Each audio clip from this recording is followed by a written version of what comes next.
Éphésiens chapitre 5 au verset 3, que l'immoralité sexuelle, l'impureté sous toutes ses formes, ou la soif de posséder ne soit même pas mentionnée parmi vous, comme il convient à des saints. Qu'on n'entende pas de paroles grossières, de propos stupides ou équivoques, c'est inconvenant, mais plutôt des paroles de reconnaissance. Vous le savez bien, en effet, aucun être immoral, impur ou toujours désireux de posséder plus, c'est-à-dire idolâtre, n'a d'héritage dans le royaume de Christ et de Dieu. Que personne ne vous trompe par des paroles sans fondement, car c'est pour cela que la colère de Dieu vient sur les hommes rebelles. N'ayez donc aucune part avec eux. Amen. Amen, amen, gloire à Dieu. Gloire à Dieu. Merci vraiment pour ce puissant message. Que toute la gloire soit pour notre Seigneur. Voilà, je laisse la parole à notre sœur Tyrell. Oui, shalom, shalom.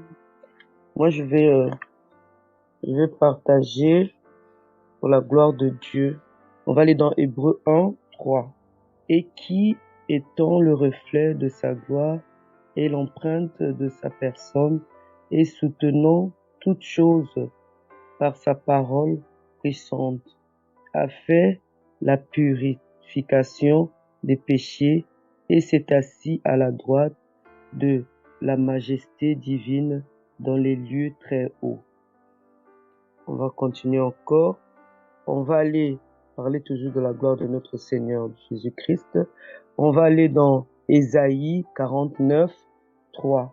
Et il m'a dit, tu es mon serviteur Israël, en qui me glorifierai. On va aller dans Jean. On va prendre Jean 1, 14.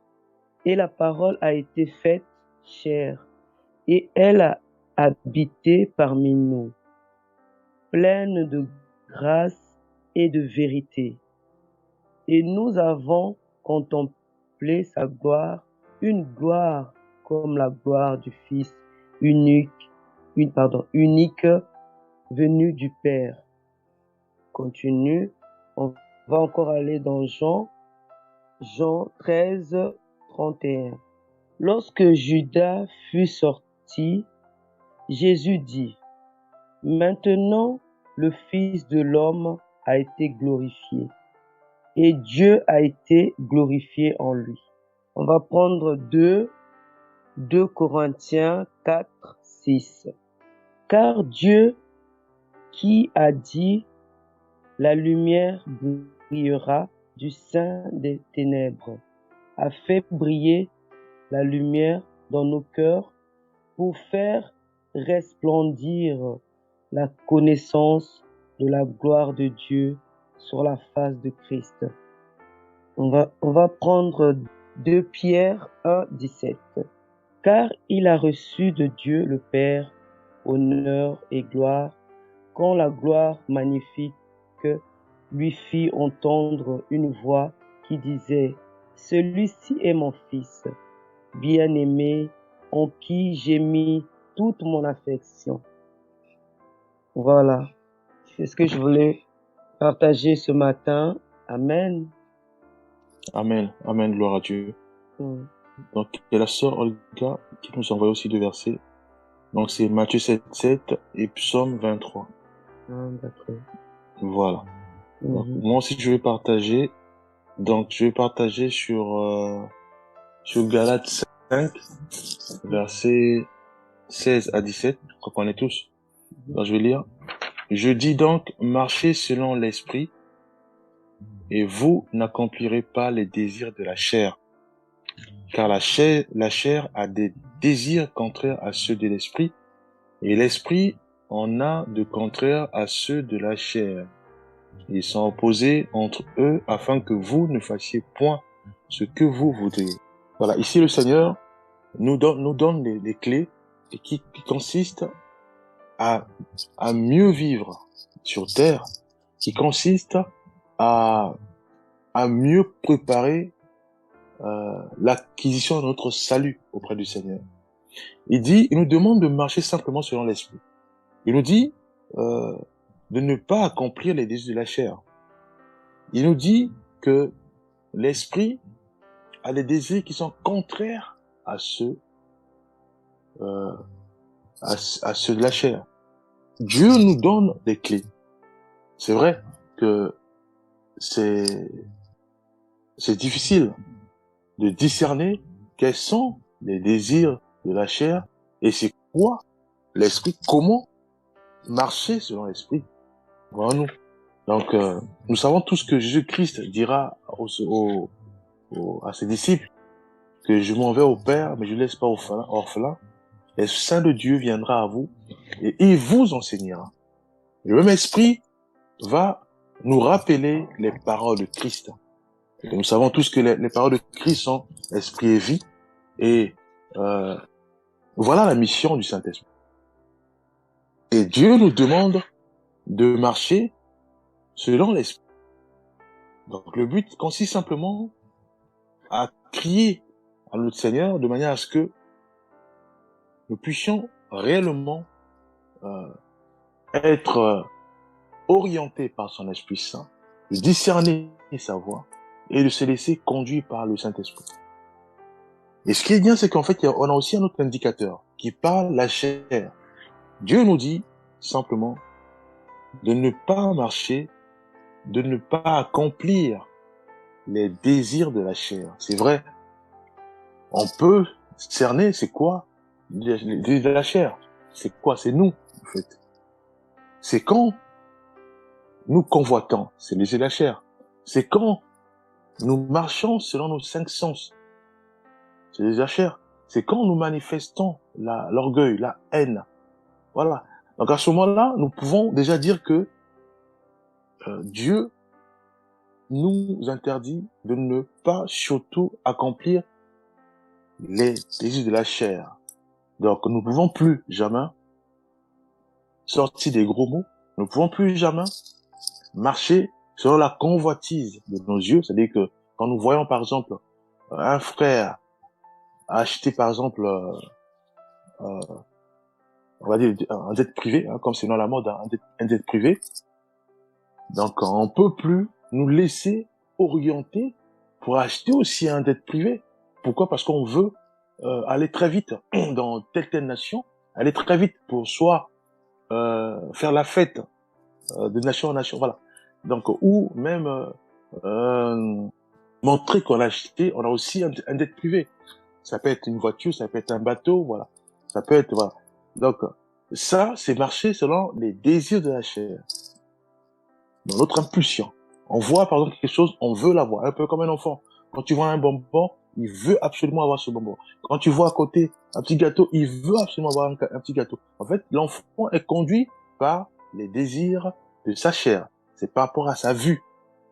Tout ce qu'il voit et que ça brille, automatiquement, il veut absolument l'avoir. C'est un peu comme une sœur qui prie pas ou qui se laisse pas conduire par l'Esprit de Dieu. Quand tu vois les pierres précieuses, que ce soit les rubis qui brillent, je veux absolument avoir les rubis. Quand elle voit les diamants, elle veut absolument avoir les diamants. Quand elle voit toutes sortes de pierres précieuses, elle veut absolument l'avoir. Voilà nous. Donc là, on est maintenant conduit par les désirs de la chair. Et Dieu ne veut surtout pas que nous puissions nous laisser conduire par les désirs de la chair. Ça peut aller très loin. On voit une sœur, on la convoite. On voit un frère, voilà. Donc il y a ces désirs de la chair là, et il y a certains de nos frères et sœurs qui sont orientés, parfois qui sont possédés. Donc ils peuvent voir des choses automatiquement, ils tombent dans le vol. Voilà, il y a beaucoup des cas ou beaucoup des voilà. Donc Dieu nous demande de nous donner la clé pour pallier ou pour éviter que nous puissions marcher selon notre esprit, mais Dieu nous dit non, de marcher selon l'esprit de Dieu, selon notre désir de la chair, mais de marcher selon l'esprit de Dieu. Or, l'esprit de Dieu, c'est quoi sa mission? Simplement, c'est de nous rappeler, de nous enseigner et de nous rappeler les paroles de Christ. Le Saint de Dieu ne parlera pas de lui-même, mais parlera de ce que Dieu, Jésus-Christ, nous a légué sur terre, sa parole. C'est pour cela, nous devons discerner Si tout ce que nous posons comme acte ne tire pas, ne tire pas sa source dans la parole du Seigneur, à ce moment-là, c'est que nous sommes conduits par les désirs de notre chair. Dieu nous dit d'aimer nos prochains comme nous-mêmes, d'aimer nos ennemis, de ne pas juger et de se laisser orienter par le Saint-Esprit. À ce moment-là, si nous le faisons, oui, nous sommes conduits par le Saint-Esprit. Si nous voulons absolument venger, nous ne sommes plus conduits par le Saint-Esprit. Voilà. Donc, si nous voulons absolument insulter ou mal parler à une personne ou redresser la personne, nous ne sommes plus conduits par le Saint-Esprit. Voilà. Dieu nous donne des indicateurs. Il veut simplement que nous puissions être conduits par le Saint-Esprit et non selon les désirs de notre chair. Voilà. Nous allons prendre aussi Éphésiens 5, verset 8. Je vais lire. Autrefois, vous étiez ténèbres, et maintenant vous êtes lumière dans le Seigneur. Marchez comme des enfants de lumière. Autrefois, vous étiez ténèbres. Ça veut dire que nous, autrefois, nous n'avons pas, ou bien nous ne marchons pas selon la parole du Seigneur. C'est pour ça que toutes les personnes, ou un frère, ou une sœur, qui ne marche pas selon la parole du Seigneur, qui ne marche pas sous l'inspiration du Saint-Esprit, qui nous rappelle simplement la parole du Seigneur, ou si nous obéissons pas à la parole du Seigneur, nous sommes dans les ténèbres. Voilà, c'est pour ça Osée 4:6 dit que mon peuple par le manque de connaissance. C'est juste la parole du Seigneur. Si nous aspirons à rechercher vraiment cette connaissance qui n'est autre que la parole du Seigneur, à ce moment-là, nous ne serons plus détruits, parce qu'on dit on peut périr par manque de connaissance. Voilà. Donc ici Dieu dit dans Éphésiens 5:8 que autrefois nous étions ténèbres et maintenant vous êtes lumière dans le monde. Ça veut dire que nous avons la connaissance de la parole du Seigneur et nous devenons la lumière, puisque souvenons-nous, Jésus-Christ est la lumière du monde. Alors, c'est la parole. C'est quoi la lumière de la parole? Ça veut dire que nous vivons où nous sommes la lettre écrite. Donc quand nous marchons, mon Père doit voir en moi l'accomplissement de la parole du Seigneur. Je m'explique. Mon Père doit voir en moi dans mes langages, quand je m'exprime, mon Père doit voir que je parle avec douceur, je parle avec amour, je me déploie dans la joie, je me déploie dans la douceur, je me déploie, l'amour de Dieu dégage en moi. Voilà, c'est ça, marcher selon la parole. Nous sommes la lumière, donc mon père ou ma mère ne doit pas voir en moi la haine ou les gros mots, non. C'est pour ça que nous devons être la lumière du monde. Si mon père voit en moi qui était autrefois des ténèbres, moi qui m'énervais facilement, moi qui insultais facilement, mais maintenant que j'ai été rempli de la parole du Seigneur, j'ai été rempli de la parole du Seigneur. Maintenant, la lumière inonde ma vie. À ce moment-là, mon père ou ma mère, qui me connaît mieux, verra en moi effectivement je deviens une lumière. Pourquoi? Parce que je ne manifeste plus ce que je faisais avant. Donc, je n'insulte plus, je sors plus des gros mots, et à ce moment-là, mon père cherchera à acquérir ce qui m'a changé. Voilà, donc la parole de Christ, puisque je deviens lumière pour lui, je l'éclaire. Donc par mon comportement, ma façon d'être, j'éclaire mon père, j'éclaire ma mère. C'est ça la lumière du monde. C'est simplement la parole. Donc nous renvoyons cette parole en nous, puisque nous vivons cette parole, puisque nous marchons en conformité à cette parole. Je ne vole plus. Avant, je volais. Je ne vole plus. Donc, mes frères, mes sœurs, voient en moi un grand changement. Ça veut dire que je deviens la lumière pour eux. Je ne dérobe plus. Voilà, il y a beaucoup de cas. Il y a beaucoup de cas en fonction de notre vie.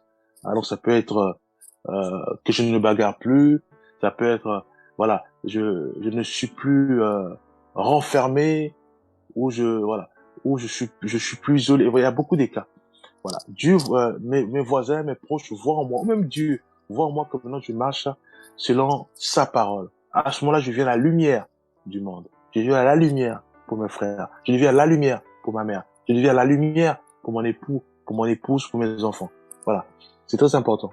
Et 2 Corinthiens 5:7 dit, car nous marchons par la foi et non par la vue.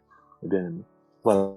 Donc là, il est aussi important que nous puissions réaliser que c'est vrai que la tâche, elle est difficile, mais nous devons simplement nous référer à Jésus-Christ. Nous devons avoir notre foi en Jésus-Christ en disant que nous sommes faibles. Comme il a dit à ses disciples, je vous laisse pas orphelins, mais je vous envoie, je prierai le Père qui puisse vous envoyer le Consolateur, l'Esprit Saint. Il vous aidera, il vous enseignera et il vous rappellera mes paroles. Parce que Dieu a vu en nous que nous étions faibles. C'est ça qui dit, je ne vous laisse pas orphelins. Donc nous devons avoir cette foi en Christ, de savoir que c'est lui qui va nous équiper, c'est lui qui va nous fortifier, c'est lui qui sera avec nous, hein, comme un coach avec, voilà, comme un coach qui dit voilà, euh, euh, cours ou bien voilà, fais des mouvements. Donc l'Esprit de Dieu doit nous coacher, doit nous former. C'est pour ça que nous devons être sensibles à sa voix. Nous devons nous laisser conduire par lui. Nous devons vraiment être sensibles à lui. Prier, Saint-Esprit, conduis-moi. Saint-Esprit, oriente-moi. Saint-Esprit, ouvre-moi cette oreille pour mieux t'entendre et se laisser conduire par toi. Car je suis rien, mais avec toi, je suis très fort. Car je suis rien, avec toi, je suis la lumière de mon Père. Je reflète la parole du Seigneur dans ma façon de vivre, de m'exprimer, de me comporter. Voilà, nous, mes bien-aimés. Donc, il est important que nous puissions vraiment marcher selon le Saint-Esprit. Nous puissions marcher selon l'Esprit de Dieu. Nous puissions marcher selon l'Esprit et non selon le désir de notre chair. Et nous devons absolument refléter la lumière, refléter cette parole. Mais pour cela, nous devons aimer lire la Bible. Nous devons aimer vraiment creuser. Nous devons aimer rechercher la connaissance du Seigneur pour ne pas périr, hein, comme dit Osée 4:6. Nous devons chercher, dire Seigneur, je ne veux plus périr par faute de connaissance. Je veux vraiment avoir cette connaissance qui est ta parole. Maintenant, aide-moi à creuser davantage ta connaissance pour mieux garder et refléter cette connaissance de ma façon d'être, de ma façon de vivre, de manière à ce que je sois lumière, non seulement de mon père, de ma mère, de mes frères, de mon épouse, de mes enfants, mais aussi lumière pour mes collègues, pour mes voisins, pour mes amis, pour ma famille proche comme éloignée. Voilà ce que aussi je tenais à partager sur ce point. Je veux prier aussi.